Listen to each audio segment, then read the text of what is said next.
Master margin की दुनिया में वो दालांग बन गए और आते ही तुम्हारी शादी 5 जनलियन से हो गई। तुम्हें याद आया कि वो न सिर्फ तुम्हें धोखा देगी बल्कि तुम्हें जहर भी देगी। इसलिए तुमने पहले ही भाग जाने का फैसला किया, लेकिन तभी तुम्हारी खास शक्ति आखिरकार आ गई जिससे तुम इमोशन पॉइंट्स हासिल कर सकते थे और अपने सारे गुणों को बढ़ा सकते थे। अपनी पुरानी शानदार पर्सनैलिटी वापस पाने के लिए तुमने एक 5 स्टार शेफ के तौर पर अपनी पिछली जिंदगी की कुकिंग स्किल्स का इस्तेमाल करके पैसे और इमोशन पॉइंट्स कमाना शुरू कर दिया।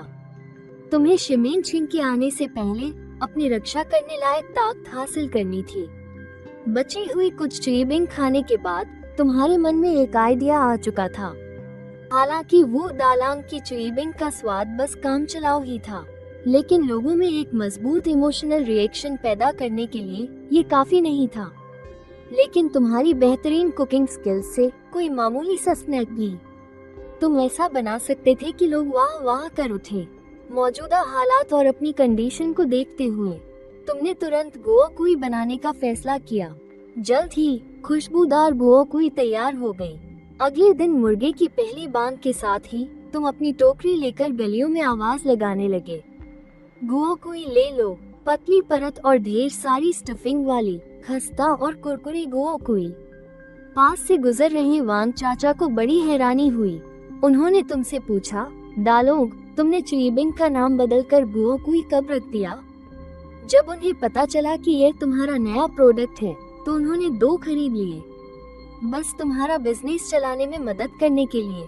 लेकिन जैसे ही उन्होंने यूं ही एक बाइट ली, चाचा की आंखें चमक उठी और उनका चेहरा हैरानी से भर गया। उन्होंने झटपट दोनों खा लिए। उन्होंने अपनी आधी से ज्यादा जिंदगी जी ली थी, लेकिन पहली बार इतनी लाजवाब चीज खाई थी। उन्होंने पहले कभी नोटिस क्यों नहीं किया कि वो दालांग के पास इतनी जबरदस्त स्किल है। वो खुद को रोक नहीं पाए और जेब से पैसे निकालकर 2 और खरीद लिए। तभी तुम्हारे दिमाग में सिस्टम की एक मीठी और साफ आवाज गूंजी। ये सुनकर तुम्हारा दिल खुशी से उछल पड़ा। वांग चाचा की हैरानी से मिले इमोशन पॉइंट्स +2। हालांकि इमोशन पॉइंट्स ज्यादा नहीं थे, लेकिन कम से कम ये साबित हो गया कि यह तरीका काम करता है। जल्द ही टोकरी में रखी सारी गुओकुई बिक गईं। खाने के बाद हर किसी ने तुम्हें कम या ज्यादा इमोशन पॉइंट्स दिए। आखिरकार 100 इमोशन पॉइंट्स जमा हो गए। तुमने बेसब्री से सिस्टम खोला। एक्सचेंज करने के लिए उपलब्ध ढेर सारे गुणों को देखकर तुम्हारी मुश्किल फैसले न ले पाने की आदत गलत समय पर फिर से उभर आई। जब तुम सोच में पड़े थे, तभी तुम्हारी नजर शीशे में अपने उस बदसूरत काले चेहरे पर पड़ी जो इंसानों और भगवान दोनों को नाराज कर दे। तुमने तुरंत कोई और संकोच नहीं किया और इन कीमती पॉइंट्स को पूरी तरह से अपने लुक पर लगा दिया। इसके बाद तुम्हें अपने चेहरे पर थोड़ी सुन्नता महसूस हुई। तुमने खुशी से सोचा कि तुम्हारे लुक में बड़ा बदलाव आएगा, लेकिन जब तुमने आईने में देखा तो तुम सीधे दंग रह गए। इतने से पॉइंट्स ने बस तुम्हारे चेहरे से एक काला तिल हटा दिया था। तुम अभी 1 मीटर 40 सेंटीमीटर लंबे और बदसूरत थे। अपनी पिछली जिंदगी के 1 मीटर 80 सेंटीमीटर वाले हैंडसम लड़के में बदलने के लिए जितने इमोशन पॉइंट्स की जरूरत थी वो बहुत ही ज्यादा थे और तुम्हारे पास ज्यादा समय नहीं बचा था। अगले कुछ दिनों तक तुम सुबह जल्दी निकलते और देर रात घर लौटते थे। हालांकि आस पड़ोस के लोगों का तुम्हारे प्रति रवैया काफी दोस्ताना हो गया था। शायद तुम्हारे लुक में आए मामूली से बदलाव की वजह से, या शायद तुम्हारी गुओकुई ने उन्हें पूरी तरह से अपना बना लिया था। इस दिन तुम अपनी टोकरी लेकर सड़क पर आवाज लगा रहे थे। अचानक पास के एक बड़े घर से एक दासी बाहर निकली। मुझे 2 गुओकुई चाहिए। उस औरत की आवाज बहुत मीठी और सुरीली थी। जब तुमने ऊपर देखा और उस औरत को साफ साफ देखा तो तुम्हारी सांसें थम गईं। तुम्हारे सामने खड़ी वो लड़की लंबी और आकर्षक थी। हालांकि उसने दासी के कपड़े पहने हुए थे, लेकिन वो भी उसकी बेमिसाल खूबसूरती को छिपा नहीं पा रहे थे। वो इतनी ज्यादा खूबसूरत थी कि उसे शब्दों में बयां नहीं किया जा सकता था। तुमने उस अमीर घर के दरवाजे पर एक नजर डाली और तुम्हें तुरंत सब समझ आ गया। तुम्हारे सामने मास्टर झांग की 5 जनलियन थी। अभी वो सिर्फ एक नौकरानी है। वो कभी कभी मिसेस झांग के लिए कुछ खरीदने बाहर आती है। उसे असल में देखकर तुम हैरान हुए बिना नहीं रह सके। पान जेनेलियन की खूबसूरती सच में वैसी ही थी जैसी सुनी थी। तुम्हारे पिछले जन्म की चकाचौंध कर देने वाली सेलिब्रिटीज भी उसके सामने फीकी पड़ जाती। तुम्हें यूं घूरते हुए देखकर पान जेनेलियन ने तुम्हें देखकर हल्की सी मुस्कान दी। वो काफी तमीजदार है, यही तुम्हारी होने वाली पत्नी है। ये सोचकर कि वो जीमन किंग के साथ मिलकर क्या गुल खिलाएगी, तुम्हें थोड़ी हिचक महसूस होती है। लेकिन तुम्हें मुफ्त में ऐसी पत्नी मिल रही है, क्या तुम उसे नहीं चाहोगे? लेकिन कुछ पल सोचने के बाद तुम वहाँ ज्यादा देर नहीं रुके। पैसे लेने के बाद तुम तुरंत वहाँ से निकल गए। तुम जानते हो कि आगे कहानी में क्या होने वाला है। उसके तुमसे शादी करने में ज्यादा वक्त नहीं है। तुम्हें इमोशनल पॉइंट्स कमाने के लिए हर मौके और समय का फायदा उठाना होगा, तभी तुम अपनी किस्मत बदल पाओगे। एक अंधेरी और तूफानी रात में मास्टर झांग, जो काफी समय से पान जेनेलियन पर बुरी नजर रखे हुए था, चुपके से उसके कमरे में घुस गया। वो पान जेनेलियन को धमकाकर और लालच देकर अपनी बात मनवाना चाहता था, लेकिन पान जेनेलियन ने अपनी जान की बाजी लगाकर उसका विरोध किया। उसे हार माननी पड़ी, लेकिन उसे क्या पता था कि दीवारों के भी कान होते हैं। ये बात मिसेस झांग को पता चल गई, जो अपनी दबंगई के लिए मशहूर थी। उन्होंने न सिर्फ मास्टर झांग की जमकर धुनाई की, बल्कि पान जेनेलियन को घर से निकालने पर भी अड़ गई। हालांकि मास्टर झांग ऐसा नहीं चाहता था, लेकिन वो उस शेरनी से बहुत डरता था, इसलिए उसे हार माननी पड़ी। इसके बाद जो हुआ वो तो सब जानते ही हैं। एक बिचौलिया तुम्हारे दरवाजे पर रिश्ता लेकर आई। उसने कहा कि वो पान जेनेलियन की शादी तुमसे करवाना चाहती है। तुम मना करना चाहते थे, लेकिन मास्टर झांग का परिवार न सिर्फ जबरदस्ती कर रहा था, बल्कि तुम्हें घर और चांदी देने का भी ऑफर कर रहा था। फिर तुम्हें पान जेनेलियन की वो चांद को भी शर्मा देने वाली खूबसूरती याद आई, और तुमने न जाने कैसे हाँ कर दी। आखिरकार ऐसी खूबसूरती के सामने मना करना मुश्किल ही था। तुमने तो पहले अपनी शक्तियाँ बढ़ाने के बाद शादी के बारे में सोचने का प्लान बनाया था। अब तुम्हारा प्लान बिगड़ गया। तुम बस मन ही मन किस्मत के इस खेल पर अफसोस कर सकते थे। तुम्हारी किस्मत में एक खूबसूरत पत्नी का साथ लिखा था, लेकिन दूसरों की नजर में भले ही तुम्हारे लिए एक सुंदर पत्नी से शादी करना एक खुशी की बात थी, लेकिन पान जेनेलियन की शादी उस काली और बदसूरत वो डालक से हो रही थी। मिसेस झांग की देखरेख में शादी ब्याह की रस्में फटाफट पूरी हो गई, बस कोई धूम धड़ाका नहीं हुआ। पान जेनेलियन के साथ फेरे लेने के बाद तुम दोनों सुहागरात के कमरे में गए। कमरे के अंदर पान जेनेलियन सिर झुकाए चुपचाप बैठी थी और अपनी उंगलियों से अपने कपड़ों का कोना मरोड़ रही थी। कल ही तो वो तुम्हारे ठेले पर रोटी खरीदने आई थी और आज वो तुम्हारी पत्नी बन गई। जब उसने अपना सिर उठाया तो उसका सामना तुम्हारे उस बड़े, काले और बदसूरत चेहरे से हुआ। तुरंत उसका दिमाग सुन्न हो गया और आंखों के आगे अंधेरा छा गया। उसे अपना भविष्य कहाँ दिखाई दे रहा था जब तुम दोनों की आंखें मिली। पान जेनेलियन को तुरंत उल्टी जैसा महसूस होने लगा, क्योंकि तुम सच में बहुत ज्यादा बदसूरत थे। ये भी काम करता है। जब तुम्हें सिस्टम से मैसेज मिला तो तुम एक पल के लिए दंग रह गए। तुम चाहे कितने भी बदसूरत क्यों न हो, ज्यादातर लोग तुम्हें देखकर बस अजीब महसूस करते हैं। उनमें कोई बहुत बड़ी इमोशनल हलचल नहीं होती, लेकिन पान जेनेलियन तुम्हारी पत्नी है। वो हमेशा तुम्हारे साथ रहती है, इसलिए तुम्हारी शक्ल को लेकर उसका इमोशनल रिएक्शन बहुत ज्यादा है। लेकिन यह एक अनचाहा फायदा भी है। अब से तुम लोग रोज मिलोगे। अगर वो रोज तुमसे नफरत करेगी तो क्या तुम घर बैठे ही इमोशनल पॉइंट्स नहीं कमा लोगे? पर जब तुम्हें याद आता है कि वो तुम्हें धोखा देगी और जहर भी देगी, तो तुम बेवजह थोड़ा हिचकने लगते हो। आज तुम्हारी सुहागरात का पहला दिन है, लेकिन पान जेनेलियन लगातार रोए जा रही थी। तुम्हें देखकर उसे घिन आ रही थी। मॉडल, तुम्हारा भी मन एकदम से उचट गया और तुमने उसे मजबूर करने का कोई इरादा नहीं रखा। तुम अकेले नीचे जाकर सो गए।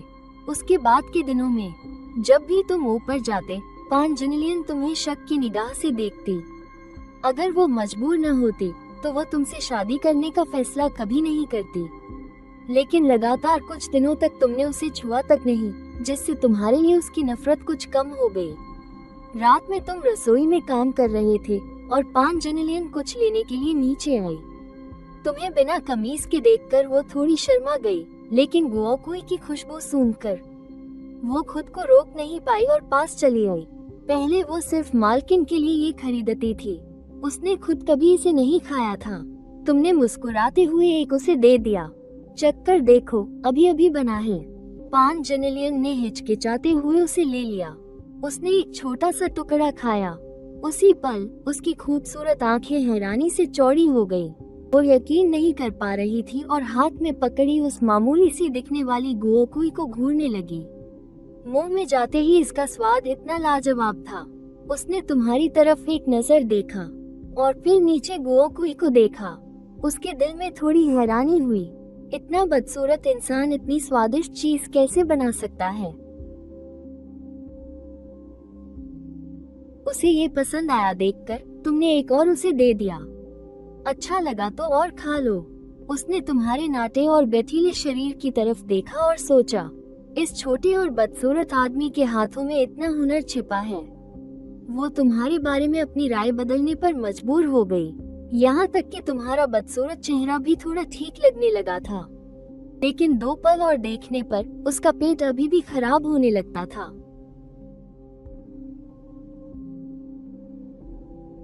किसने सोचा था कि 2 रोटियां खाने से तुम्हें और इमोशन पॉइंट्स मिल जाएंगे। अगली सुबह तुम अपना सामान उठाकर बेचने के लिए निकल पड़े। जैसे ही तुमने आंगन से बाहर कदम रखा, तुम्हें एक आवाज सुनाई दी, डार्लिंग, जब फुर्सत मिले तो मेरे यहाँ चाय पीने आना। नजर उठाकर देखा तो चाय की दुकान के सामने वांग पो पैर पर पैर चढ़ाए तरबूज के बीज खा रही थी। वो मुस्कुराते हुए तुम्हें बुला रही थी। तुम इस बुढ़िया वांग पो को अच्छी तरह जानते थे कि वही बेई मेन किंग और पान जेनेलियन को मिलवाने वाली है। तुमने ऊपर से तो विनम्रता से जवाब दिया, लेकिन मन ही मन उस बुढ़िया डायन को हजारों बार कोसा। वो डा होने के नाते तुम्हारे मन में उसके लिए जरा भी हमदर्दी नहीं थी।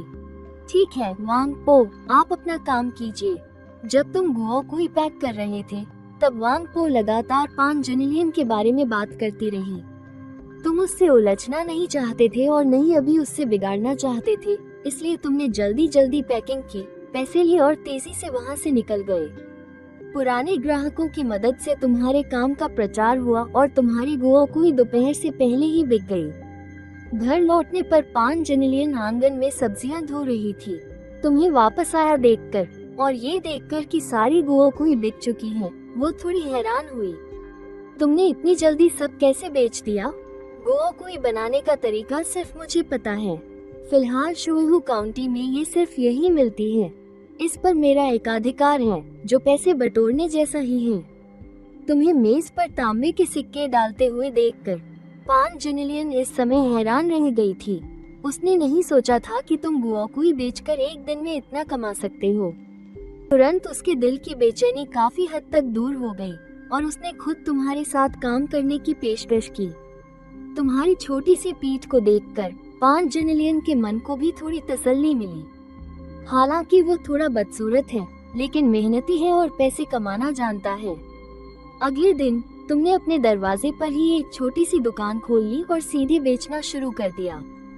पान जेनेलियन को शुरू में चिंता थी कि कोई ग्राहक नहीं आएगा, इसलिए वो थोड़ी परेशान थी। पर किसे पता था कि तुम्हारे दरवाजा खोलते ही ग्राहक दुकान के सामने लंबी कतार लगा लेंगे। कुछ व्यापारियों ने तो ऑर्डर देने के लिए अपने आदमी भी भेजे। जब तुम डिलीवरी के लिए बाहर जाते, तो पान जेनेलियन तुम्हारी दुकान संभालने में मदद करती। गुओकुई खरीदने आने वाले लोग पान जेनेलियन की खूबसूरती देखकर सब तुम्हारे जैसे बौने से जलते हैं। ये तुम्हारी पिछले जन्म की खुशकिस्मती है।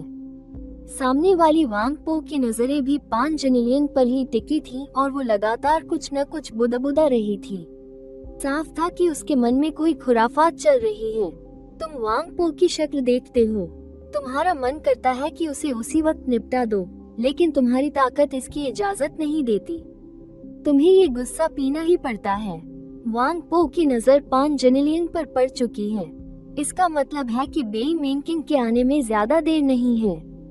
इससे तुम्हें इमोशन पॉइंट्स की जरूरत और बढ़ जाती है। तुम अंदाजा लगाते हो अपनी इस 0 लेवल की लड़ने की ताकत के साथ।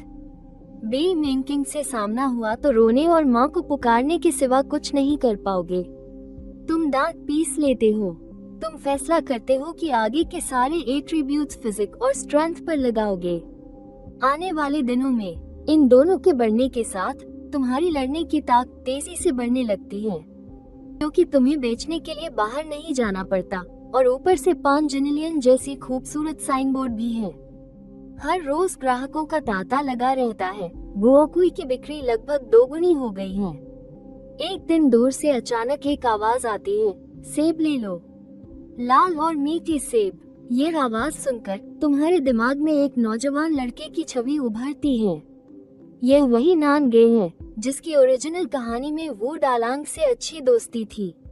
ये लड़का फल बेचकर अपने पूरे परिवार का पेट पालता है।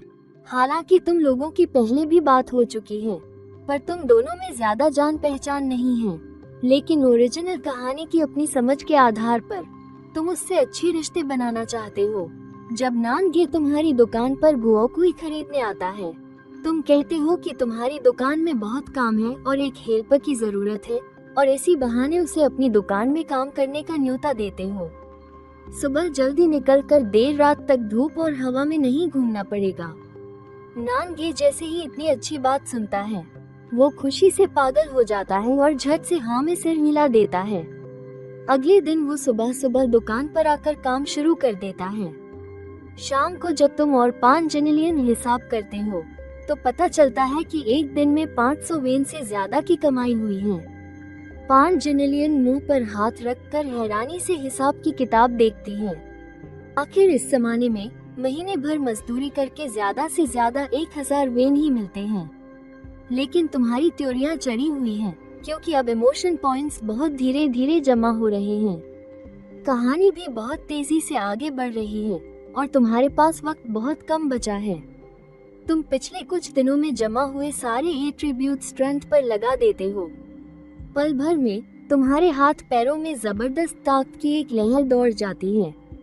तुम्हारी लड़ने की ताकत पलक झपकते ही 60 जिन बढ़ जाती है। फिजिक बढ़ने से मिली ताकत को मिलाकर अब तुम एक घूसे में 180 जिन से ज्यादा की ताकत लगा सकते हो। तुम पिछले कुछ दिनों में कमाए गए 10-20 लियांग चांदी को देखते हो और तुम्हारे मन में तुरंत एक नया आइडिया आता है। तुम दुकान को फिर से सजाने और बिजनेस को बढ़ाने का फैसला करते हो। अगले कुछ दिनों में तुम और कुछ कारीगर मिलकर दुकान को पूरी तरह से तोड़ देते हो। नानगे और 5 जिनिलियन मलबे के ढेर में बदली दुकान को देखकर हक्के बक्के रह जाते हैं। हालांकि तुमने पहले ही 5 जिनिलियन से बात की थी, पर वो तुम्हारे एडवांस रेनोवेशन के आइडिया को बिल्कुल भी नहीं समझ पाई थी, इसलिए उसने सब कुछ तुम पर छोड़ दिया था। लेकिन जब उसने रेनोवेशन के बाद दुकान देखी तो उसे बहुत हैरानी हुई। तुम्हें रेनोवेशन डिजाइनिंग भी आती है। रेनोवेशन के बाद तुम ढेर सारी खाने पीने की चीजें खरीद कर लाते हो। हालांकि पड़ोसी तुम्हारा मजाक उड़ाते हैं कि थोड़े पैसे आते ही तुम फिजूल खर्ची करने लगे हो, लेकिन वो तुम्हारी दुकान की सस्ती और स्वादिष्ट चीजों का मुकाबला नहीं कर पाते। और तुम्हारी अभी की स्ट्रेटजी भी बहुत सिंपल है, कई तरह की चीजें बेचना, हर तरफ से बिजनेस बढ़ाना और जोर शोर से इमोशन पॉइंट्स जमा करना, अपनी काबिलियत को बढ़ाना। सिर्फ इसी तरह तुम बेई मेंकिंग के आने पर उसका सामना कर पाओगे। आगे का बिजनेस वाकई में जबरदस्त चलता है। इमोशन पॉइंट्स भी पहले से कई गुना तेजी से जमा होते हैं। तुम जमा हुए सारे इमोशन पॉइंट्स को फिर से स्ट्रेंथ पर लगा देते हो। तुम्हारी लड़ने की ताकत भी 240 जिन के पार पहुंच जाती है। तुम्हें महसूस होता है कि तुम्हारे हाथ जैसे उनमें बेहिसाब ताकत आ गई है और तुम एक ही घूसे में दरवाजे के पत्थर वाले शेर को भी तोड़ सकते हो। हालांकि तुम अपनी बदसूरत शक्ल और छोटा कद बदलना चाहते हो, लेकिन अब बेई मेंकिंग के आने का वक्त नजदीक आ रहा है। तुम अपने पॉइंट्स को यूं ही बर्बाद करने की हिम्मत नहीं कर सकते थे। तुम देख रहे थे कि कैसे तुम्हारी शुमाई और अंडे के पैनकेक गलियों और चौराहों पर मशहूर हो रहे थे। तुमने तो एक और ब्रांच खोलने का भी सोचना शुरू कर दिया था। हालांकि तुम्हें यह नहीं पता था कि ब्रांच को ठीक से संभाला जा सकेगा या नहीं, लेकिन कोशिश करने में कोई हर्ज नहीं था। और उसी समय शुहू काउंटी में जमींदार झांग के घर पर जब से मैडम झांग ने पान जेनेलियन को घर से निकाला था, मास्टर झांग सारा दिन आंगन में गुमसुम बैठे रहते थे। जिस खूबसूरत औरत पर मैं इतने लंबे समय से नजर गड़ाए हुए था, वो उस छोटे कद की वू डालेंग को मिल गई। हालांकि वो इस बात से खुश नहीं थे, लेकिन मास्टर झांग को अपनी गुस्सैल बीवी से बहुत डर लगता था।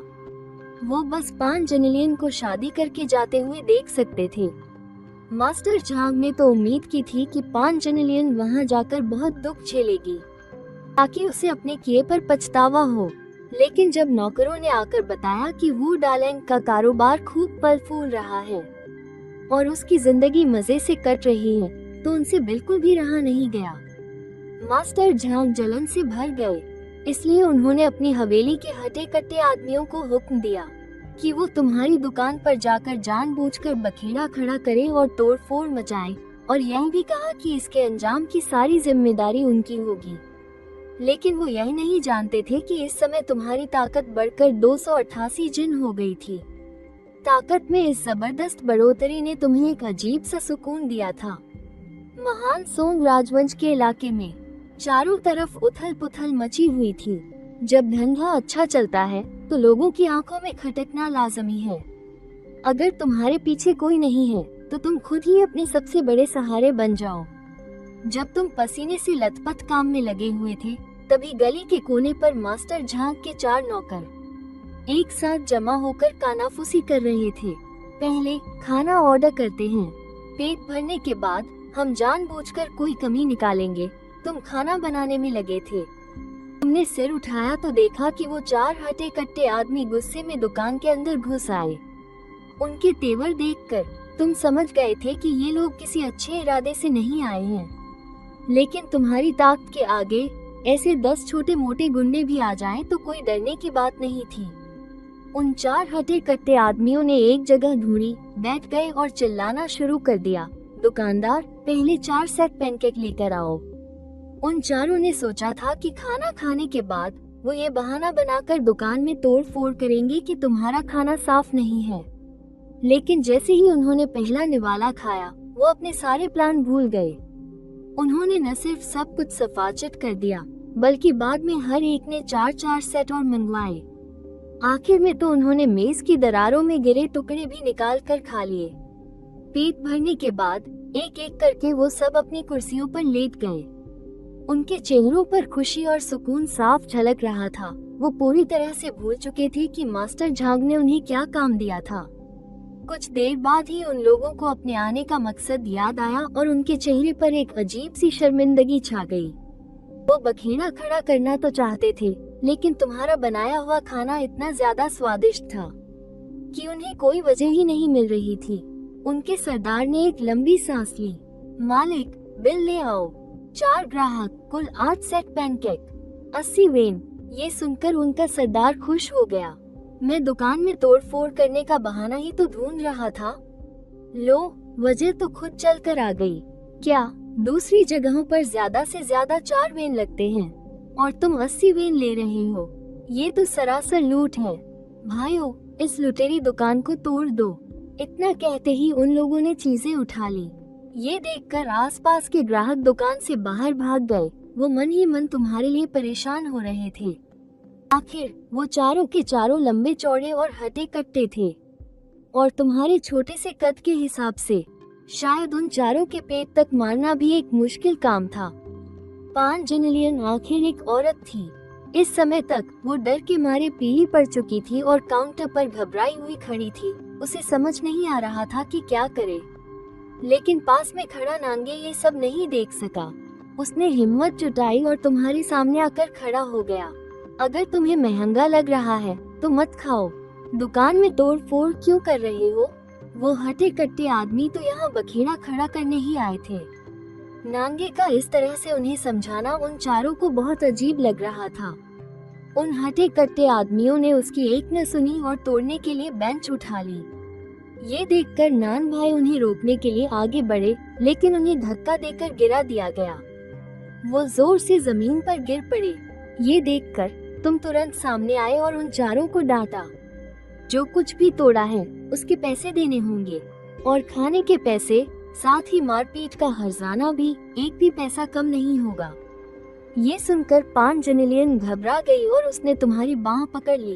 दालोग, ज्यादा से ज्यादा क्या होगा, हम ये पैसे नहीं लेंगे, पर तुम उन्हें खुद को चोट मत पहुंचाने देना।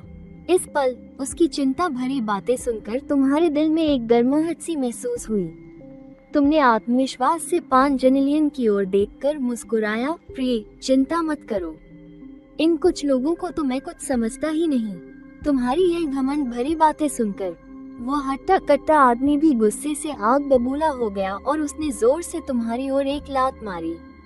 तभी जानवरों की तरह चीखने की आवाज आई और वो हट्टा कट्टा आदमी जमीन पर गिर पड़ा।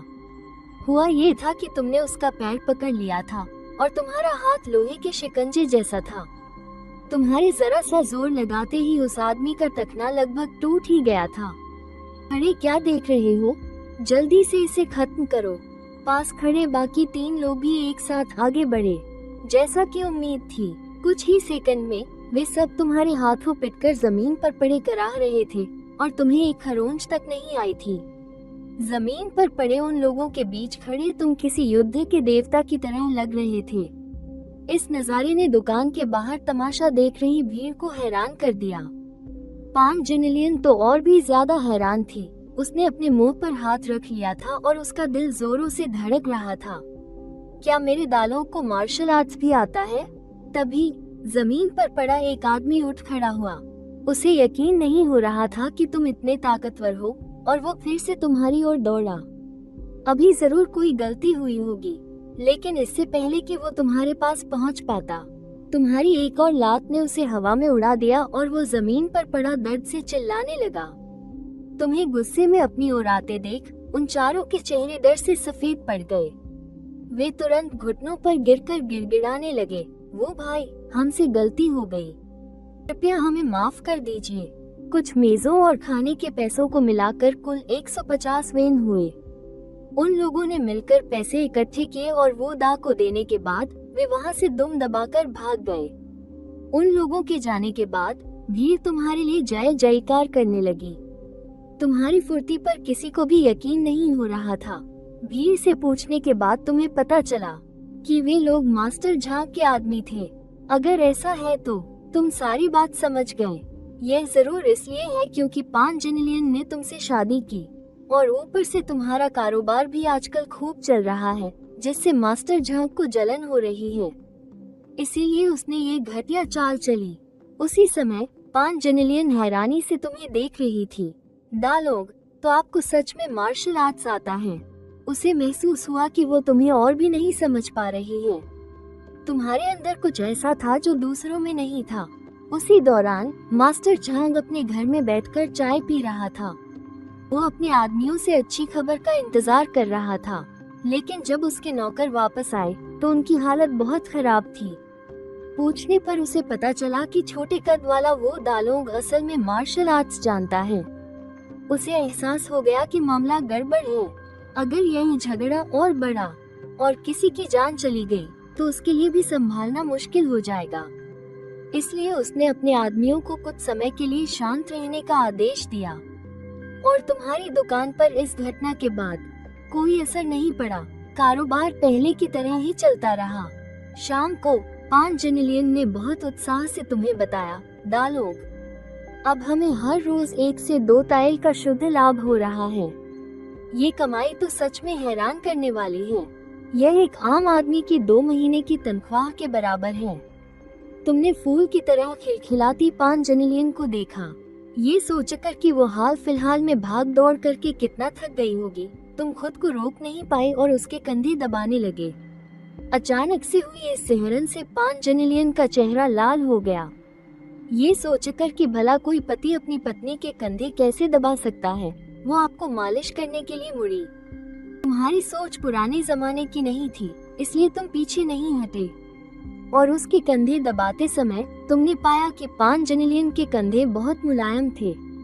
शुरुआत में तुमने ज्यादा कुछ नहीं सोचा, लेकिन धीरे धीरे पान जेनेलियन के कान और गर्दन लाल होने लगे। उसने धीरे से अपना सिर घुमाया और तुम उसके गुलाबी होठों को घूरने लगे। तुमने अपनी लार घूंटी। पान जेनेलियन को पहले तो लगा कि वो कुछ ज्यादा ही कर रही है, लेकिन तुम्हारे उस दीवानेपन को देखकर वो खिलखिलाकर हंस पड़ी। इसके बाद पान जेनेलियन ने तुम्हें जल्दी आराम करने के लिए कहा और बोली कि बाकी सब वो समेट लेगी। तुम्हारे कमरे में लौटने के कुछ ही देर बाद दूसरी मंजिल से पानी की छपछपाने की आवाज आने लगी। तुम जानते थे कि पान जेनेलियन नहा रही है। अब तुम्हारा शरीर भी पहले से ज्यादा मजबूत हो गया था। तुम्हारी देखने और सुनने की शक्ति बढ़ गई थी। इस धीमी आवाज से तुम्हें थोड़ी बेचैनी होने लगी, लेकिन तुम जानते थे कि अभी सही समय नहीं है, इसलिए तुमने अनसुना कर दिया। तुमने जबरदस्ती खुद को सुला लिया। अगले दिन काम खत्म होते ही वांग पो वहाँ आ गई और पान जेनेलियन को बातों में लगा लिया। तुम सब देख रहे थे, लेकिन तुमने उसे रोका नहीं। आखिर तुम्हारे अलावा वो यहाँ किसी और को जानती भी नहीं थी। उसका मन बहलाने के लिए कोई बात करने वाला हो तो अच्छा ही है। और अब तुम्हें यकीन था कि तुम आगे की कहानी का रुख बदल सकते हो। दिन में जब तुम खाली होते, वांग पो पान जेनेलियन को अपने घर चाय पर भी बुलाती थी। तुम अच्छी तरह जानते थे कि उसके मन में क्या चल रहा है, लेकिन ये सोचकर कि पान जेनेलियन दिन भर घर में ही रहती है, बाहर जाना उसके लिए बुरा नहीं है। और अभी तो ज़मीन किंग का भी कोई अता पता नहीं था, इसलिए तुम्हें कोई चिंता नहीं थी। उसी समय दूसरी तरफ वांग पो की दुकान में वांग पो ने अचानक पान जेनेलियन से पूछा, जेनेलियन, तुम अभी सिर्फ 20 साल की हो, इस साल 23 की हो जाऊंगी।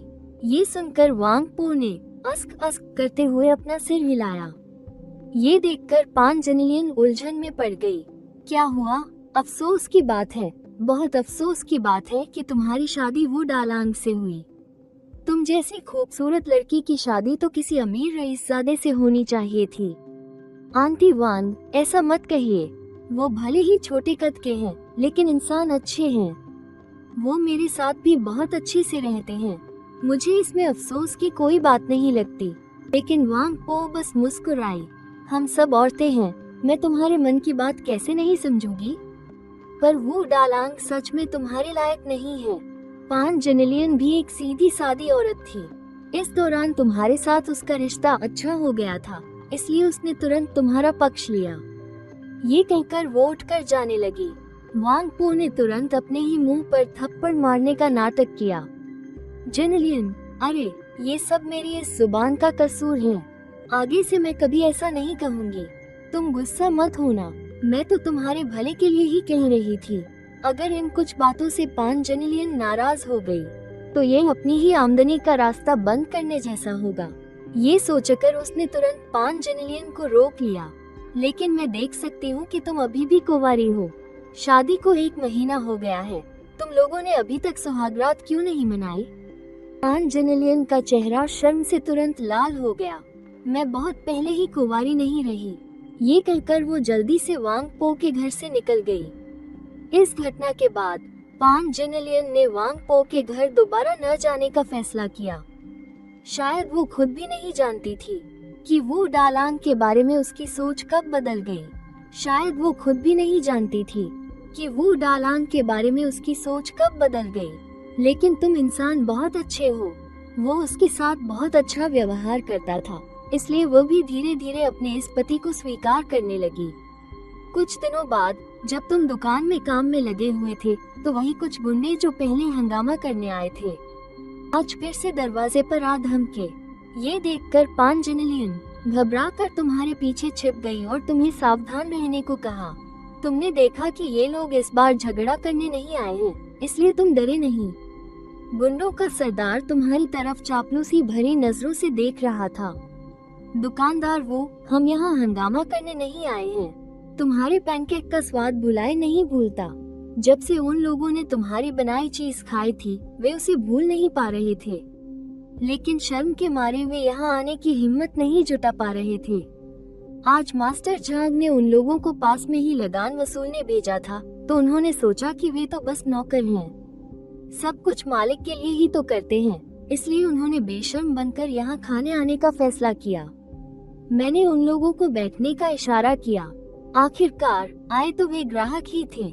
आए हुए ग्राहक को भला कौन मना करता है। चारों ने फिर से 8 पैनकेक गपागप खा लिए। जाने से पहले उन्होंने कुछ और पैक करवाए और संतुष्ट होकर चले गए। रात होने पर पान जेनेलियन मंद मंद मुस्कुराते हुए पैसे गिन रही थी और सोच रही थी कि उसका पति कितना पैसा कमाता है। अब वो भी एक अच्छी जिंदगी जी सकेगी। पहले उसके मन में कुछ शिकायतें थीं, लेकिन अब वो तुम्हारे साथ शांति से अपनी जिंदगी बिताना चाहती थी। ये सोचते हुए पान जेनेलियन को याद आया कि तुम आज बहुत थक गए थे और दिन में तुम्हें बिल्कुल भी आराम नहीं मिला, और इस समय तुम अपने गुणों को बढ़ाने में लगे हुए थे। अब तुम 250 किलो के भारी पत्थर को एक हाथ से आसानी से फेंक सकते थे। यह नजारा ठीक उसी समय तुम्हें पानी देने आए पान जेनेलियन ने देख लिया। उसे अपनी आंखों पर विश्वास नहीं हो रहा था। क्या यह वही डायलॉग है जिसे वह जानती थी? और तुम अपनी बढ़ती हुई ताकत की खुशी में इतने डूबे हुए थे कि तुमने अपने पीछे खड़ी हैरान पान जेनेलियन को देखा ही नहीं। अगले कुछ दिनों में तुमने अपनी दुकान की शाखाएं बढ़ाने की योजना बनाई। साथ ही तुम ये भी आजमाना चाहते थे कि क्या शाखाएं तुम्हें इमोशनल वैल्यू दिला सकती हैं या नहीं। इसलिए तुमने भाई नान को कोई बिकने वाली दुकान ढूंढने के लिए कहा। अगली सुबह सड़क पर अचानक शोरगुल बढ़ गया। मुझे एक पैनकेक दो। करीब 27-28 साल का एक शानदार कपड़े पहने नौजवान दुकान की ओर आया। उसका चेहरा बहुत सुंदर था। जो नहीं जानता था वो यही सोचता कि किसी घर की लड़की ने लड़के का भेष बनाया है। रास्ते में लोग उसे देखकर किनारे हट रहे थे। लोगों की बातों से तुम्हें पता चला यह आदमी बेमैन किंग के साथ घूमने फिरने वाला उसका जिगरी दोस्त यंग मास्टर शू था। जब यंग मास्टर शू आ गया है तो बेमैन किंग का आना भी अब दूर नहीं था। जिन्होंने असली कहानी पढ़ी है वे जानते हैं ये यंग मास्टर शू भी एक बेचारा इंसान था। उसने जिस औरत से शादी की उसके चाचा ने उसके साथ खिलवाड़ किया। जब वो अपनी पत्नी के साथ प्यार करना चाहता तो पत्नी उसे गालियां देती। घर के सारे मामले भी उसका चाचा ही संभालता था। बड़ी मुश्किल से उसने चाचा के मरने का इंतजार किया ताकि वो घर का मालिक बन सके, लेकिन उसकी पत्नी का तो पहले से ही बेमैन किंग के साथ चक्कर था। ऊपर से उसने उसके सारे पैसे भी कहीं और भेज दिए थे। अंत में वो बेचारा कंगाल होकर गुस्से से ही मर गया। लेकिन ये सब अभी हुआ नहीं था। दुकानदार, मैंने सुना है कि तुम्हारा खाना बहुत अच्छा है। मैं चखने आया हूँ। यंग मास्टर शू की बातों ने तुम्हें हकीकत में वापस ला दिया। तुमने एक पैनकेक बनाकर यंग मास्टर शू को दिया। जब उसने उसे खा लिया तब उसे एहसास हुआ कि लोगों ने तो फिर भी कम ही बताया था। इसका स्वाद तो स्वर्ग जैसा था। जाने से पहले उसने अपनी पत्नी के लिए भी एक पैक करवा लिया। यंग मास्टर शू को जाते हुए देखकर तुम्हें ऐसा लगा जैसे तुम उसके सिर पर बेवफाई का ताज देख रहे हो, लेकिन तुमने उसकी परवाह न करने का फैसला किया। आखिरकार वो अभी भी बेमैन किंग का आवारा दोस्त था।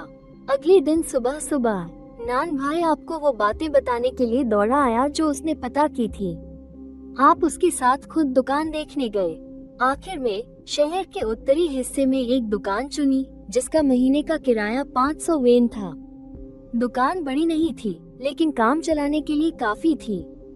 थोड़ी बहुत साफ सफाई के बाद नया बोर्ड लगाकर दुकान शुरू कर दी गई। काफी सोच विचार के बाद आपने ये दुकान नान भाई को संभालने के लिए दे दी। आखिरकार इससे उसकी किस्मत भी बदल सकती थी। तो आपने उसे असली गुओकुई बनाना सिखाया और उसे अकेली ब्रांच की दुकान संभालने दी।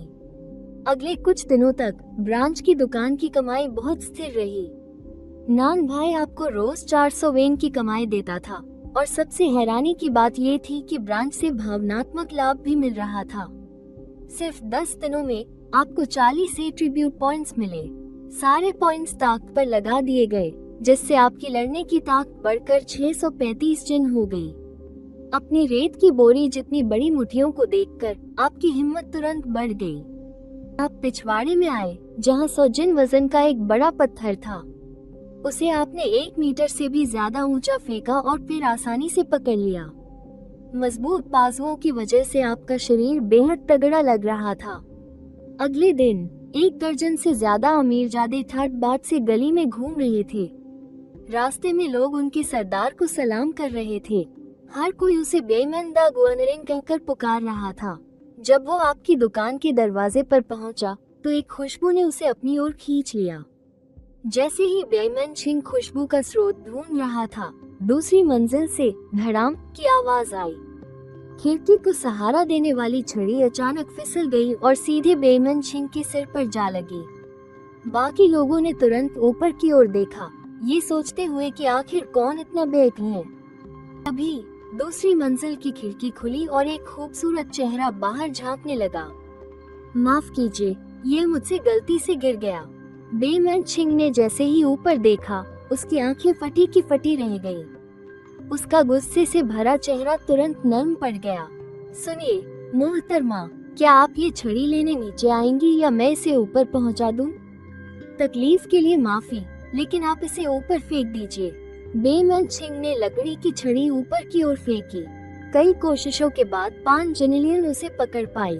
उसने लगातार माफी मांगी और फिर खिड़की बंद कर ली। बेईमान छिंग बंद खिड़की को देखता रहा और वहां से हटा नहीं। वो मन ही मन उस औरत की खूबसूरती के बारे में सोच रहा था और यह सब कुछ पास खड़ी वांग पो देख रही थी। बेईमान छिंग काफी देर तक वहीं खड़ा रहा, जाने का नाम ही नहीं ले रहा था। तभी वांग पो चाय की दुकान से निकलकर बेईमान छिंग के पास आई और उसे नमस्ते किया। उसने उसे अंदर चाय पीने के लिए बुलाया। बेईमान छिंग ने वांग पो की चाय की दुकान के बोर्ड पर एक नजर डाली, जैसे उसे कुछ याद आया हो, और वो अपने साथियों के साथ अंदर चला गया। जब सब लोग चाय पी रहे थे, तब बेईमान छिंग और वांग पो पर्दे के पीछे कुछ बातें कर रहे थे। बेईमान छिंग का चेहरा उत्साह से भरा हुआ था, जबकि वांग पो अपनी ही धुन में चाय पी रही थी। वो अच्छी तरह जानती थी कि बेईमान छिंग क्या चाहता है और वो बेशक उसकी मदद कर सकती थी, लेकिन वो बस उसके मुंह खोलने का इंतजार कर रही थी। वांग आंटी, ये चांदी के 3 सिक्के हैं, इन्हें रख लीजिए। बेईमान छिंग ने चांदी निकालकर वांग पो के हाथ में थमा दी, लेकिन वांग पो ने तुरंत मना कर दिया। बेईमान दा गुआनरेन, यह मैं नहीं ले सकती। बिना किसी वजह के आप मुझे पैसे क्यों दे रहे हैं? वांग आंटी, आप ये क्या कह रही हैं? मैं क्या सोच रहा हूँ, क्या यह आप नहीं जानती? वांग पो मुस्कुराई। लगता है बेईमान दा गुआनरेन का दिल उस पान जेनेलियन पर आ गया है। दोनों ने मिलकर साजिश रची, एक औरत के लिए तो दूसरा पैसे के लिए। उनकी बातचीत बहुत आसानी से हो गई। जब बेईमान छिंग बाहर आया, गोंगजी शू और बाकी लोग भी सब समझ गए थे और बेईमान छिंग से पार्टी लेने के बहाने उसे खींचकर दुकान में ले गए। बेईमान छिंग आनाकानी करते हुए दुकान में जाकर बैठ तो गया, लेकिन उसकी आंखें बार बार दूसरी मंजिल की ओर देख रही थी। शॉपकीपर वो 10 जियानबिंग, 10 गुओकुई। गोंगजी शू तुम्हारी तरफ देखकर मुस्कुराया। उन्होंने सिर हिलाकर जवाब दिया और काम पर लग गए। सबके बैठने के बाद भी उन्होंने पान जेनेलियन के बारे में बात नहीं की। आखिरकार वो खुद ही ऊपर थी और बेईमान किंग की नजरें लगातार तुम्हें घूर रही थी। वो लगातार अपना सिर हिलाकर आहें भर रहा था। इतनी खूबसूरत जवान औरत ने असल में एक बौने से शादी कर ली। सचमुच कुदरत के तोहफे की बर्बादी है। बेईमान किंग की सारी हरकतें तुम्हारी नजरों में थी। तुमने मन में सोचा, शायद तुम्हारे यहाँ आने से कुछ चीजें गड़बड़ा गई हैं, जिस वजह से बेईमान किंग पहले ही आ गया। कहानी के हिसाब से तो पहले वू सॉन्ग को आना था और पान जेनेलियन मन ही मन वू सॉन्ग को पसंद करने लगती, लेकिन वू सॉन्ग ने उसे सख्ती से मना कर दिया, जिसके कारण आखिर में पान जेनेलियन का दिल पूरी तरह से टूट गया और इसी वजह से आगे की कहानी बनी। पर अब तुम्हें भी खुद पर भरोसा है कि तुम आगे होने वाली घटनाओं को बिल्कुल नहीं होने दोगे। जब जियानबिंग और गुओकुई परोस दिए गए, बेईमान किंग और बाकी लोगों ने भी खाना शुरू कर दिया। शुरू में बेईमान किंग और उसके साथियों को गोंगजी शू की बातों पर यकीन नहीं हुआ। उन्होंने सोचा कि ऐसी छोटी दुकान का खाना भला कितना स्वादिष्ट हो सकता है, लेकिन चखने के बाद बेईमान किंग खुद को तारीफ करने से रोक नहीं पाया। शुयू काउंटी में इतनी स्वादिष्ट चीज भी मिलती है। यंग बोजुए और बाकी लोग एक तरफ इशारा कर रहे थे। भाई बेईमान, इस दुकान में सिर्फ स्वादिष्ट खाना ही नहीं है, भविष्य में भाई बेई मेन के चखने के लिए और भी स्वादिष्ट चीजें इंतजार कर रही हैं। इसके बाद वे सब जोर जोर से हंसने लगे। उनके कहने का मतलब जाहिर तौर पर पैन जेनेलियन से था, जिसे बेई मेंकिंग ने पसंद कर लिया था। तुम्हें भी कुछ कुछ समझ आ गया, लेकिन तुम्हें गुस्सा नहीं आया। हालांकि तुम्हारी अभी की ताकत के हिसाब से बेई मेंकिंग तुम्हारा मुकाबला बिल्कुल नहीं कर सकता, लेकिन बेई मेंकिंग के पीछे जो जान पहचान है, तुम अभी उसका मुकाबला नहीं कर सकते। इसलिए तुम भी बात को बढ़ाना नहीं चाहते। अगर कहीं तुम पर झूठा इल्जाम लग गया तो तुम मजबूर होकर कोई हीरो बनने के लिए लियांगशान नहीं जाना चाहते। तुम तो बस पैसा कमाना चाहते हो और अपनी काबिलियत बढ़ाना चाहते हो। पैसा हो, जमीन हो और एक कारोबारी साम्राज्य हो। इतनी सारी मुसीबतें मोल लेने की कोई जरूरत नहीं है। खैर, बेई मेंकिंग और उसके साथी खाने के बाद पैसे फेंक कर चले गए। उस दिन का काम खत्म करने के बाद तुमने जमा हुए 25 एट्रीब्यूट पॉइंट्स को देखा। कुछ पल सोचने के बाद तुमने 15 पॉइंट ताकत में लगाने का फैसला किया। अब तुम्हारी ताकत 650 जन तक पहुंच गई है। तुमने अपनी मुट्ठी भींची। तुम्हारी पूरी बाह से एक जोरदार आवाज आई और बाकी के 10 एट्रीब्यूट पॉइंट्स, क्योंकि अब बेई मेंकिंग आ चुका है और उसने तुम्हारी पत्नी के करीब आना शुरू कर दिया है, इसलिए तुमने ये 10 एट्रीब्यूट पॉइंट्स अपनी लंबाई में लगा दिए। पॉइंट्स सफलतापूर्वक जुड़ गए, 10 सेंटीमीटर बढ़ गए। सिस्टम की आवाज गूंजी। तुम्हें अपने पूरे शरीर में ऐसा जबरदस्त दर्द महसूस हुआ जैसा पहले कभी नहीं हुआ था। ऐसा लगा मानो तुम्हारी हड्डियां और मांसपेशियां खींच रही हों।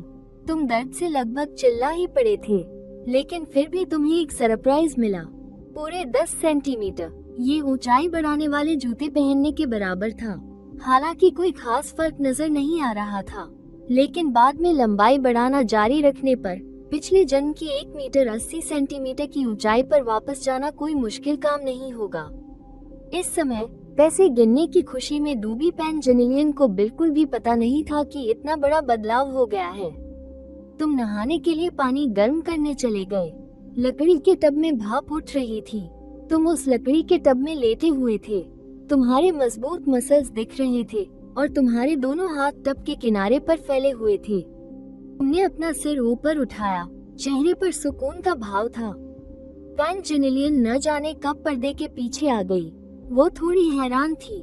तुम्हारा शरीर तो काफी मजबूत लग रहा है। जब तुम नहाकर खड़े हुए, पैन जेनेलियन थोड़ी शर्माकर दूसरी तरफ घूम गई और जब तुम कपड़े पहन चुके और वो वापस मुड़ी, उसने अजीब सी नजरों से तुम्हें ऊपर से नीचे तक देखा। अजी, मुझे ऐसा क्यों लग रहा है कि तुम काफी लंबे हो गए हो? पैन जेनेलियन ने फिर से तुम्हें ऊपर से नीचे तक देखा। वो जितना देख रही थी उतनी ही हैरान हो रही थी। पहली नजर में ऐसा लग रहा था कि तुम लंबे हो गए हो, पर फिर से देखने पर ऐसा लगा जैसे कोई बदलाव नहीं हुआ है। तुम अजीब महसूस कर रहे हो। लगता है वो थोड़े लंबे हो गए हैं। शायद मैं ही लंबी हो गई हूँ। पैन जेनेलियन को इस बात पर यकीन नहीं हुआ। 30 साल से ज्यादा का कोई इंसान कैसे लंबा हो सकता है?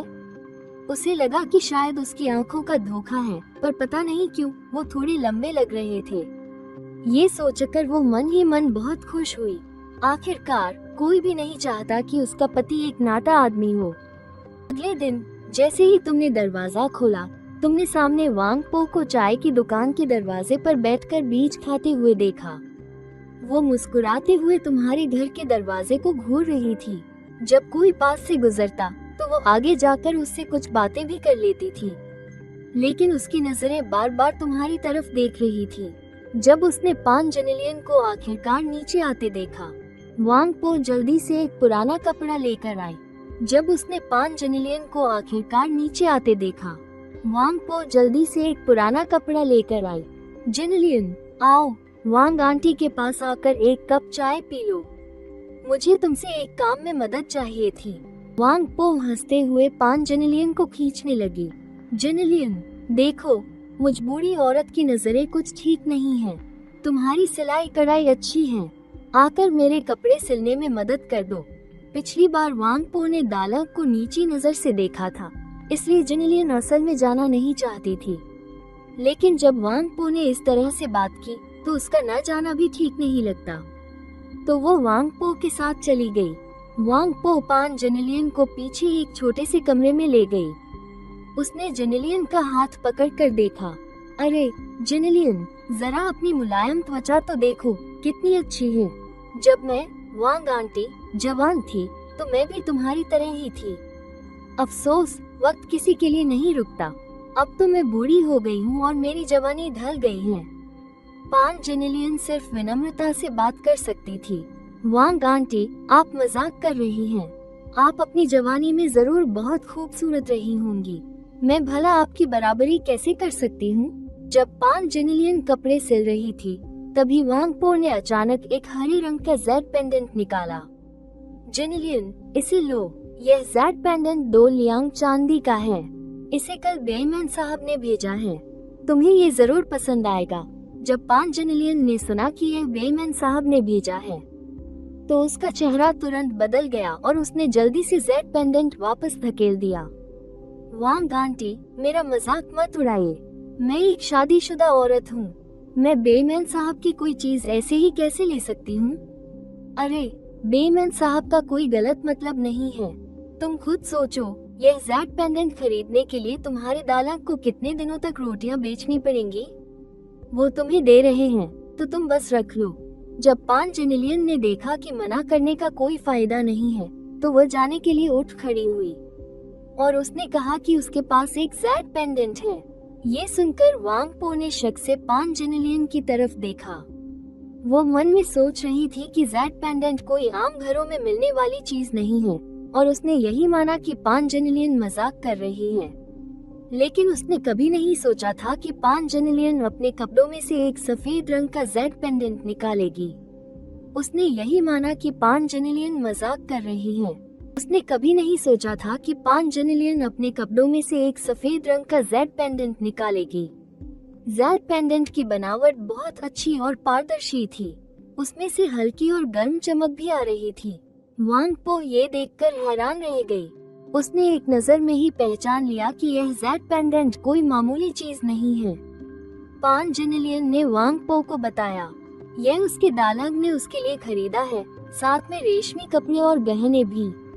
इस पर 10 लियांग चांदी से ज्यादा खर्च हुए और अब उनके पास पैसे की कोई कमी नहीं है। पान जेनेलियन भी बेवकूफ नहीं थी। वो वांग पो के इरादों को साफ साफ समझ सकती थी। बस बात ये थी कि उसके अपने दालाल के पास पैसा था, इसलिए उसे दूसरों की चीजों की कोई परवाह नहीं थी। तब जाकर वांग पो को एहसास हुआ कि वो खुद ही मजाक बन गई थी। वो सिर्फ शर्मिंदा होकर जेड पेंडेंट वापस ले सकी। लेकिन जब उसे बेईमान साहब के वादे किए हुए इनाम के बारे में याद आया, तो उसने हार नहीं मानी और आखिरी कोशिश की। अरे जेनेलियन, बेईमान साहब के लिए ये सब मामूली पैसा है। तुम बस इसे रख लो। वो तुमसे कुछ करने के लिए तो नहीं कह रहे हैं। और सुनो, तुम शायद बेईमान साहब के रुतबे के बारे में नहीं जानती हो, है ना?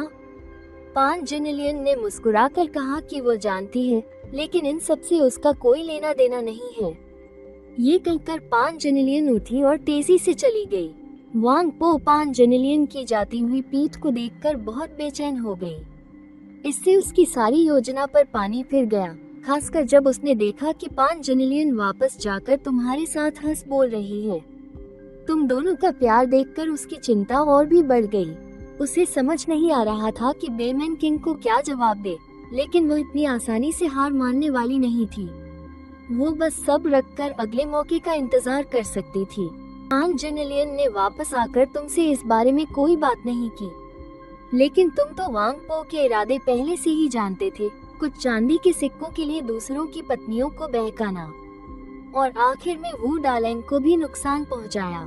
कुछ चांदी के सिक्कों के लिए दूसरों की पत्नियों को बहकाना और आखिर में वू डालेंग को भी नुकसान पहुंचाया। लेकिन तुम्हें कोई जल्दी नहीं थी। इस लालची बुढ़िया को सबक सिखाने के लिए भविष्य में बहुत सारे तरीके होंगे। तुमने फिर से उस दिन के सारे पॉइंट्स अपनी लंबाई पर लगा दिए।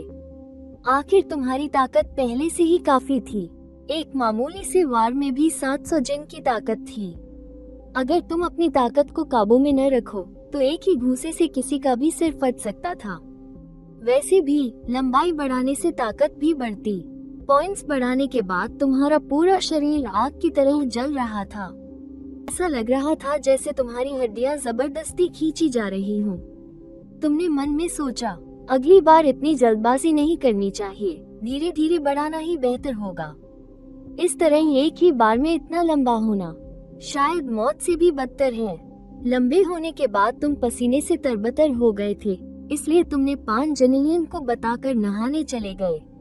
और जब पांचजेनिलियन ने तुम्हें दर्द से कराहते और बिना वजह पसीने में भीगा हुआ देखा, तो वो डर गई और जल्दी से पूछा कि क्या तुम बीमार हो।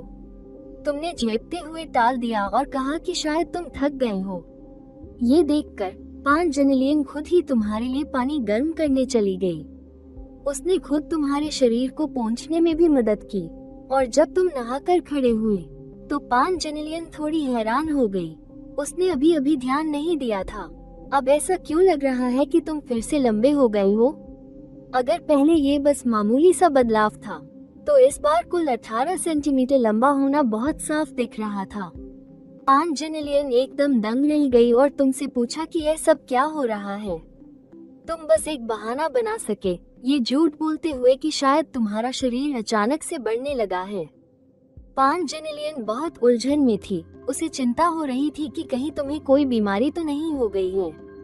तुमने उसे दिखाने के लिए कुछ मुक्केबाजी के दांव पेंच दिखाए। तुम मुझे देखो, एकदम हट्टा कट्टा, क्या मैं बीमार लग रहा हूँ? तुम्हारी इस बात से पांचजेनिलियन का चेहरा शर्म से लाल हो गया। वो मुंह पर हाथ रखकर हंसने लगी। हाँ, ये तो है, तुम पहले से ज्यादा मजबूत लग रहे हो। तुम्हारे लंबे होने के बाद तुम्हारा शरीर और भी तगड़ा हो गया था, जिससे तुम पहले से ज्यादा अच्छे दिखने लगे थे। और तुम पैसे भी इतने अच्छे कमाते थे कि पांचजेनिलियन खुद को तुम्हें घूरने से रोक नहीं पाती थी। उस दिन तुमने दुकान जल्दी बंद कर दी और पांचजेनिलियन का हाथ पकड़कर कहा कि तुम उसे घुमाने ले जाना चाहते हो। पांचजेनिलियन खुशी खुशी तुम्हारे साथ घर से बाहर निकल गई। जैसे ही तुम दोनों बाहर निकले, तुमने देखा कि सामने वाली वांग पो बार बार तुम्हारी गुओकुई की दुकान को घूर रही थी। वो तुम दोनों पति पत्नी के बीच झगड़ा होने का इंतजार कर रही थी, ताकि उसे मौके का फायदा उठाने का मौका मिल जाए। लेकिन जब उसने तुम दोनों को हाथ में हाथ डाले हंसते बोलते और एक दूसरे से बहुत प्यार करते हुए देखा, तो उसके मुंह में जो चाय थी वो लगभग बाहर ही निकल गई। तुम दोनों का ये प्यार देखकर वो एकदम हक्की बक्की रह गई। तुम पांचजेनिलियन का हाथ पकड़कर शहर के उत्तरी हिस्से में घूमने लगे। जब अंधेरा होने वाला था, तो नानगे अभी भी वहाँ काम में लगा हुआ था और उसका धंधा भी बहुत अच्छा चल रहा था। हालांकि ज्यादातर कमाई वो तुम्हें दे देता था, फिर भी यह उसकी पिछली कमाई से कहीं ज्यादा थी। और अब तो वो अपने बूढ़े पिता को भी देखभाल के लिए दुकान पर ला सकता था। नानगे की खुशी का तो कोई ठिकाना ही नहीं था। उसका पूरा परिवार तुम्हें अपना तारनहार मानता था। तुम्हें आता देख भाई नान ने तुरंत इस दौरान हुए मुनाफे और बही खाते तुम्हें थमा दिए, पर तुमने सिर्फ पैसे लिए और कहा कि तुम्हें बही खाते देखने की जरूरत नहीं, तुम्हें उसके काम पर पूरा भरोसा है। तुमने देखा कि भाई नान के पिता की तबीयत ठीक नहीं है, तो मुनाफे में से 2% चांदी निकाली और कहा कि वे पहले अपनी सेहत का ख्याल रखें, ताकि आगे भी भाई नान की मदद कर सके। बाप बेटे दोनों की आंखों में आंसू आ गए और वे तुम्हें देखते रहे। उन्हें समझ नहीं आ रहा था कि क्या कहें। तभी भाई नान को अचानक एक बात याद आई कि पास में ही किसी ने तुम्हारी नकल करके गुओकुई की दुकान खोल ली है। तुम जानते थे कि मुकाबला करने वालों का आना तो लाजमी है, लेकिन यह इतनी जल्दी होगा यह नहीं सोचा था। भाई नान ने बताया कि उस दुकान का धंधा बिल्कुल चौपट है। सुना है कि वो बंद होने वाली है। तुम बस मुस्कुरा दिए और कुछ नहीं कहा। तुम्हारे खास नुस्खे के बिना उनके बनाए गुओकुई का स्वाद जरूर बहुत बेकार होगा। तुम्हारी दुकान का गुओकुई खाने वालों को इसकी आदत पड़ चुकी है, ऐसे में उनकी दुकान चले भी तो कैसे। लेकिन तुम्हें ये जानने की उत्सुकता थी कि आखिर इतनी जल्दी में कौन है, इसलिए तुम पांचजेनिलियन के साथ उस दुकान पर गए जिसका नाम था लाओ बाई गुओकुई की दुकान। दुकान में एक भी ग्राहक नहीं था। लाओ बाई और उसके बेटे ने जैसे ही तुम्हें देखा, वे तुरंत तुम्हारे सामने भागे आए। मालिक वो, हमने आपकी दुकान का गुओकुई चखा है। स्वाद सच में लाजवाब है। हमारे बनाए गुओकुई में हमेशा कुछ कमी रह जाती है। क्या मालिक वो हमें थोड़ा सिखा सकते हैं? तुमने ध्यान से देखा? अरे, ये तो शुहू काउंटी के गुंडे बाप बेटे थे। ये दोनों पहले भी अक्सर पड़ोसियों को धमकाने और जबरदस्ती वसूली जैसे काम किया करते थे। तुम मन ही मन हंसे। इन बाप बेटे का दिमाग तो खराब नहीं हो गया? मेरे साथ धंधे में मुकाबला कर रहे हैं और ऊपर से नुस्खा पूछने की हिम्मत भी कर रहे हैं। बाईदा असल में बेवकूफ नहीं है। वो तो बस तुम्हें एक सीधा सादा भोला भाला इंसान समझकर ही ऐसा कहने की हिम्मत कर रहा है कि क्या पता तुम नाटेकत के इंसान सच में बेवकूफी कर बैठो और नुस्खा बता दो तो वे भविष्य में गुओकुई बेचकर मालामाल हो जाएंगे। तुमने उनके गुओकुई की तारीफ की कि वो अच्छा बना है, लेकिन ये भी कहा कि तुम्हारे पास कोई खास तरकीब नहीं है। इतना कहकर तुम पान जनिलियन के साथ वहाँ से चले गए। लाओ बाई और उसका बेटा तुम दोनों को जाते हुए देखते रहे। फिर दोनों ने एक दूसरे को देखा। तुम नुस्खा नहीं बताओगे, ये तो उन्हें पहले से ही पता था। तुमसे काम नहीं बना तो क्या हुआ? वे भाई नान के पास भी जा सकते हैं। बाई दा इतने सालों से शुहू काउंटी में गुंडागर्दी कर रहा है। उसके पास तरीके बहुत हैं। अगर भाई नान बताने से मना करेगा तो वे जबरदस्ती करेंगे।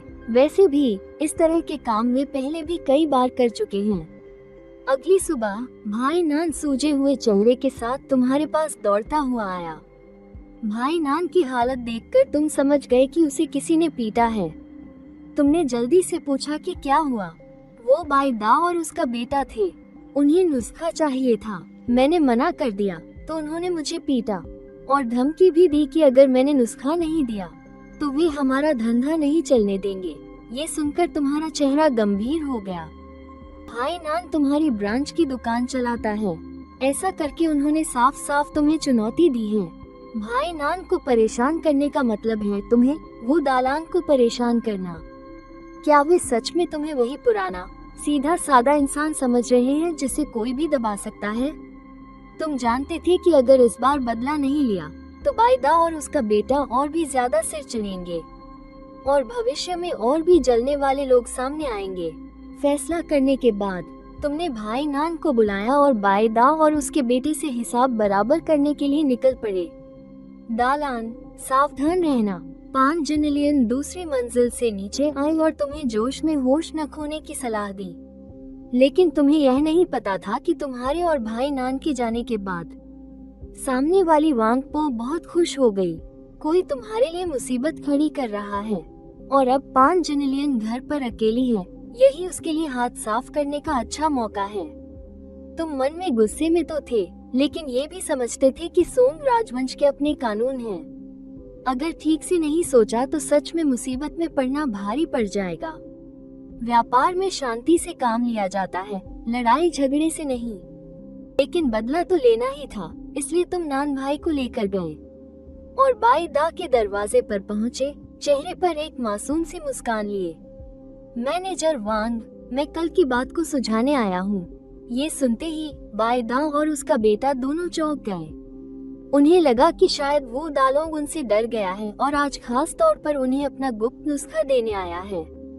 तुम्हारे झुके हुए अंदाज को देखकर ऐसा भी नहीं लग रहा था कि तुम कोई झमेला करने आए हो।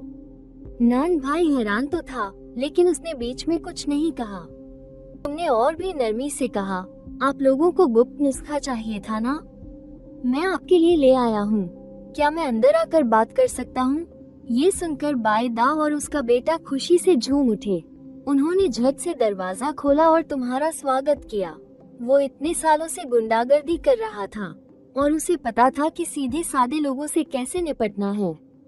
और देखो, वो दालोंग डर के मारे गुप्त नुस्खा लेकर आ गया और अब जब नुस्खा मिल गया है तो वो भविष्य में गुओकुई बेचकर खूब पैसा कमा सकता था। हालांकि बूढ़े बाई को इस मामले में कुछ गड़बड़ लग रही थी, लेकिन तुम्हारे भोले भाले चेहरे को देखकर उसने ज्यादा नहीं सोचा। कमजोरों को सताने और ताकतवरों से डरने का उनका सालों का तजुर्बा उन्हें बता रहा था कि अगर सामने वाले को डरा दिया जाए तो वो अपनी सारी अच्छी चीजें तुम्हारे हवाले कर देगा। घर में घुसने के बाद तुमने बाई दा से दरवाजा ठीक से बंद करने को कहा। आखिरकार ये तुम्हारे वू परिवार का खास गुप्त नुस्खा था। बाईदा ने सोचा कि वो 1 मीटर 80 सेंटीमीटर का लंबा चौड़ा आदमी है, उसे तुम जैसे नाटे आदमी से क्या डर। इसलिए उसने झट से दरवाजा बंद किया, कागज कलम लाया और तुम्हारी तरफ देखकर बेवकूफों की तरह हंसा। मैनेजर वू, बस तुम गुप्त नुस्खा लिख दो, मैं वादा करता हूँ। आइयो, उसकी बात पूरी होने से पहले ही तुमने अचानक बाईदा के चेहरे पर एक जोरदार थप्पड़ जड़ दिया। बाईदा के चेहरे पर तुरंत तुम्हारे हाथ का निशान छप गया और वो दर्द से चीख पड़ा। अगर तुमने जोर कम न किया होता तो तुम्हारा यह एक थप्पड़ शायद उसका चेहरा ही फोड़ देता। तभी बूढ़ी बाई को भी होश आया और उसने सीधा तुम्हारी तरफ एक घूंसा चलाया, लेकिन उसने तुम्हारी फुर्ती को कम आंका था। पलक झपकते ही तुमने उसकी कलाई पकड़ ली और हल्के से दबा दिया।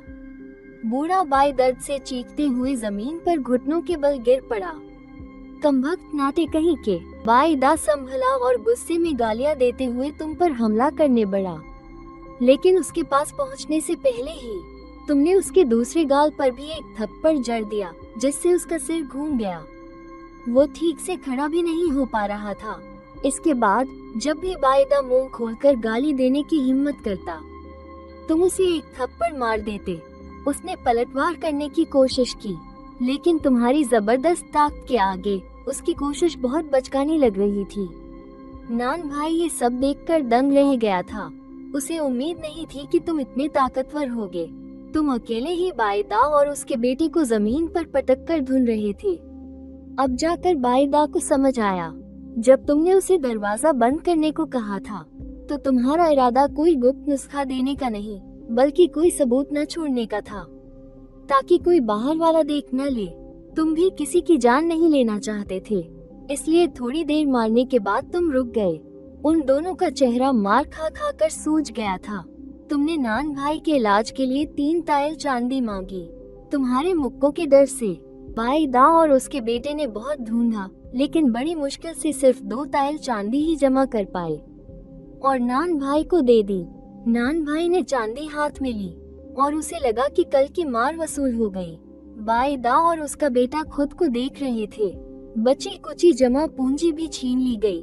दिल ऐसा टूटा कि सांस लेना मुश्किल हो गया, पर वो विरोध करने की हिम्मत नहीं जुटा पाया। किसने कहा था उनसे कि ऐसे लोगों से पंगा ले जिनसे उन्हें नहीं लेना चाहिए था? तुमने अपने हाथ झाड़े। तुमने बाईदा और उसके बाप को चेतावनी दी कि भविष्य में सीधे सादे बनकर रहें।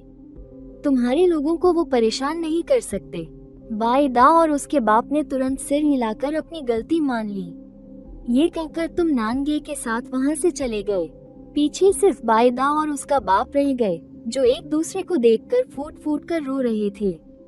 हालांकि तुमने उन्हें बहुत दर्द दिया था, मगर तुमने हिसाब से हाथ उठाया था, बस इतना कि वो कुछ समय के लिए बिस्तर से उठ न पाए। दूसरी तरफ वांगपो ने देखा कि पान जेनेलियन घर पर अकेली है, तो वो हंसते हंसते तुम्हारे घर आ गई। उसने पान जेनेलियन को अपनी चाय की दुकान पर बैठने के लिए बुलाया। पान जेनेलियन को वांगपो वैसे भी पसंद नहीं थी और इस समय वो तुम्हारी सुरक्षा को लेकर भी चिंतित थी, इसलिए उसने वांगपो को मना कर दिया। लेकिन वांगपो ने हार नहीं मानी और दरवाजे पर खड़ी बड़बड़ाती रही। तभी तुम्हारी दुकान का कर्मचारी वो मेंग वहाँ आया और वांगपो पर गुस्से से चिल्लाया, वांग आंटी, हमारी भाभी जी नहीं जाना चाहती, तुम जाओ और अपना काम करो। तुमने वू मेंग को अपनी पत्नी का ध्यान रखने के लिए कहा था। यह वू मेंग सीधे स्वभाव का था। जब उसने देखा कि पान जेनेलियन को वांगपो पसंद नहीं है, तो वो पान जेनेलियन का पक्ष लेने से खुद को रोक नहीं पाया। वांगपो चौंक गई। उसे उम्मीद नहीं थी कि एक मामूली सा कर्मचारी भी उसे डांटने डपटने की हिम्मत करेगा। वो अभी गला फाड़कर गालियां देने ही वाली थी कि अचानक उसने तुम्हें दूर से घर की ओर आते हुए देख लिया। तुरंत उसकी हिम्मत जवाब दे गई और वो चुपचाप दुम दबाकर अपनी चाय की दुकान पर लौट गई। तुम्हें वापस आया देखकर पान जेनेलियन तुरंत आगे बढ़ी और चिंता से तुम्हारा हाथ पकड़कर पूछने लगी, डार्लिंग, मामला सुलझ गया क्या? तुमने किसी को चोट तो नहीं पहुंचाई? उसे अभी भी याद था कि पिछली बार तुमने उपद्रवियों को कैसे सबक सिखाया था। उसे डर था कि तुम जोश में आकर कोई मुसीबत खड़ी न कर दो। तुमने मुस्कुराकर उसका हाथ थपथपाया। चिंता मत करो बेगम, मुझे पता है कि मुझे क्या करना है। अब वो फिर कभी नानगे को परेशान करने की हिम्मत नहीं करेंगे। तुमने सोचा था कि इस सबक के बाद बाईदा और उसका बाप सुधर जाएंगे, पर कौन जानता था कि ये दोनों सुधरने वालों में से नहीं थे। कुछ दिन बिस्तर पर पड़े रहने के बाद जैसे ही उनकी हालत थोड़ी बेहतर हुई, उन्होंने कुछ गुंडों को इकट्ठा किया और बदला लेने की योजना बनाने लगे। उस दिन तुम दुकान में गोंगजीशु से बात कर रहे थे, तभी नानगे घबराया हुआ दौड़कर तुम्हारे पास आया और बताया कि बाईदा ने अपने आदमियों के साथ मिलकर दूसरी दुकान में तोड़-फोड़ की है। शायद अब वो इसी तरफ आ रहे हैं और करीब 10 लोग हैं, सबके हाथों में हथियार हैं। ये सुनकर कि दुश्मन संख्या में ज्यादा हैं और उनके इरादे भी ठीक नहीं हैं,